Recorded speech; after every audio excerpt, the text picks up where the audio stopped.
నమస్కారం. వనవానికి స్వాగతం. ఈరోజు వార్తలలోని ముఖ్యాంశాలు.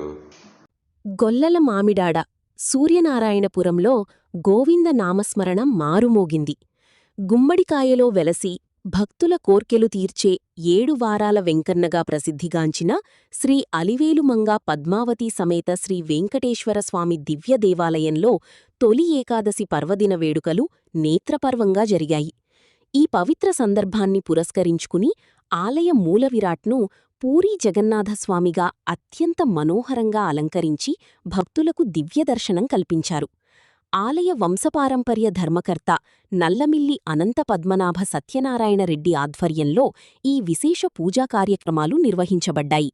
ఈ సందర్భంగా ఆలయ ప్రధాన అర్చకులు ఆరవిల్లి సుందరవీర రఘురామాచార్యులు మాట్లాడుతూ తొలి ఏకాదశి నాడే శ్రీ మహావిష్ణువు యోగనిద్రలోనికి వెళ్తారు. విష్ణుమూర్తి దివ్య అవతారాలలో తిరుపతి వెంకటేశ్వరుడు, పూరీ జగన్నాథుడు భక్తులకు అత్యంత ప్రీతిపాత్రమైన రూపాలు. భక్తులందరికీ పూరీ జగన్నాథుని దివ్యదర్శన భాగ్యాన్ని ఇక్కడే కల్పించాలనే మహాసంకల్పంతో స్వామివారికి ఈ ప్రత్యేక అలంకారం చేశామని తెలిపారు. తెల్లవారుజామునుంచే ఆలయ ప్రాంగణం భక్తుల సందడితో కిటకిటలాడింది. ఆధ్యాత్మిక శోభతో వికసించిన ఆలయంలో స్వామివారిని దర్శించుకుని భక్తజనం పులకించిపోయారు. దర్శనానికి వచ్చిన భక్తాదులందరికీ ధర్మకర్త అనంత పద్మనాభ సత్యనారాయణరెడ్డి పర్యవేక్షణలో భారీ ఎత్తున అన్నసమారాధన కార్యక్రమం నిర్వహించారు. ఈ వేడుకల్లో పెద్ద సంఖ్యలో భక్తులు పాల్గొని స్వామివారి కృపాకటాక్షాలు పొందారు. గోవిందా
ఓం శ్రీ వెంకటాచలాధీశం శ్రీయాధ్యాసితవక్షసం శతచేతనమందారం శ్రీనివాసమహం భజే.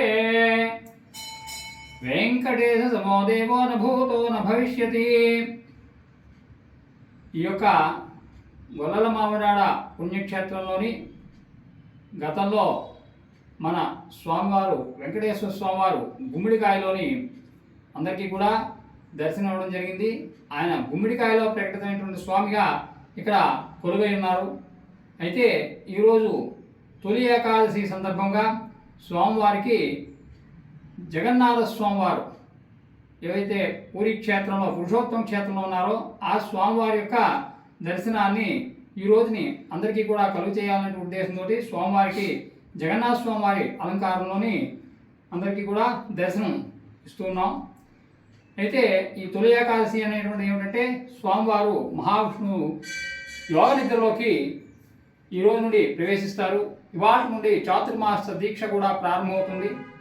అలాగే ఈ యొక్క శయన ఏకాదశి అంటారు, అంటే ఈరోజు ఆయన యోగ నిద్రలోకి వెళ్తారు.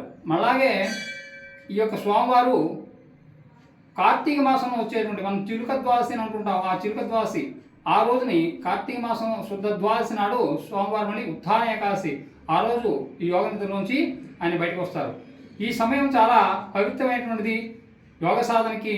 అలాగే ఈ యొక్క సమయంలోని చేసేటువంటి ఏవైతే కార్యక్రమాలు ఏవైతే ఉన్నాయో ఆ భగవంతుణ్ణి సేవించుకోవడానికి చేసేటువంటివన్నీ కూడా అత్యంత బలప్రదమైనటువంటివి ఉంటాయి. అటువంటి సందర్భం ఈ యొక్క తొలి ఏకాదశి ఈ రోజుని. అయితే స్వామివారి జగన్నాథ స్వామివారి యొక్క అవతారాన్ని చూపించడానికి కారణం ఏమిటంటే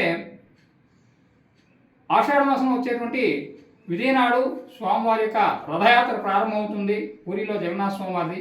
అక్కడి నుండి గుండిచా మందిరానికి వెళ్ళి 9 రోజుల పాటు అక్కడ ఉండి తర్వాత మళ్ళీ ఇవాటి రోజుని మారు రథయాత్ర అక్కడి నుండి బయలుదేరి ఆయన యొక్క దేవాలయానికి ఆయన విచ్చేస్తారు. ఆ పూరిలో ఉన్నటువంటి జగన్నాథ క్షేత్రంలో ఉండేటువంటి దేవాలయానికి అది మారు రథయాత్ర.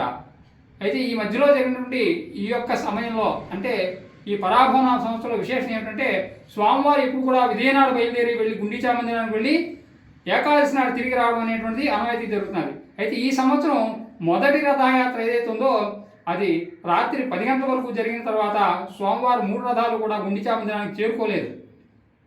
ఆ రోజు రాత్రి అక్కడ నిలుపుదల చేసి భక్తులందరికీ కూడా దర్శనమిచ్చి మర్నాడు మళ్ళీ రథయాత్ర జరిగింది. అంటే 2 రోజుల పాటు తొలి రథయాత్ర జరిగింది.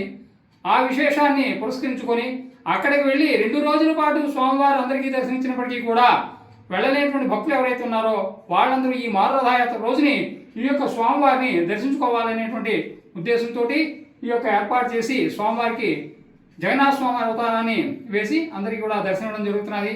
ఇందులో ఇంకో విశేషం ఏంటంటే ఈ రథయాత్ర రోజుని స్వామివారి యొక్క రథయాత్రకి వెళ్ళాలి అనేటువంటి సంకల్పం కలిగి అక్కడ ఆ విధానంగా ఆలోచిస్తూ ఉండగా వెళ్ళడానికి వీల్లేని పక్షంలోని వెంకటాచలంలో ఉండేటువంటి వెంకటాద్రీశ్వరుడైన వెంకటేశ్వర స్వామివారికి అలాగే నీలాద్రిలో ఉండేటువంటి జగన్నాథ స్వామివారికి ఏ విధమైన భేదము లేదు. ఇద్దరు కూడా విష్ణు స్వరూపులే, అందరూ కూడా జగన్నాథుడే. కాబట్టి వెంకటాద్రిలో ఉండేటువంటి వెంకటేశ్వర స్వామివారు అలాగే తూర్పు సముద్రం తీరంలో ఉండేటువంటి జగన్నాథ స్వామివారు ఒకటే అనేటువంటి ఉద్దేశంతో ఆ రూపాన్ని అందరికీ కూడా మనం ప్రకటితం అయ్యేలాగా ఈరోజు చేయడం జరిగింది. అందరూ కూడా ఈరోజు రేపు అంటే ఇవాళ శనివారం తొలి ఏకాదశి, మర్నాడు ద్వాదశి అంటే రేపు ఆదివారం నాడు కూడా స్వామివారు ఇదే అవతారంలో ఉంటారు.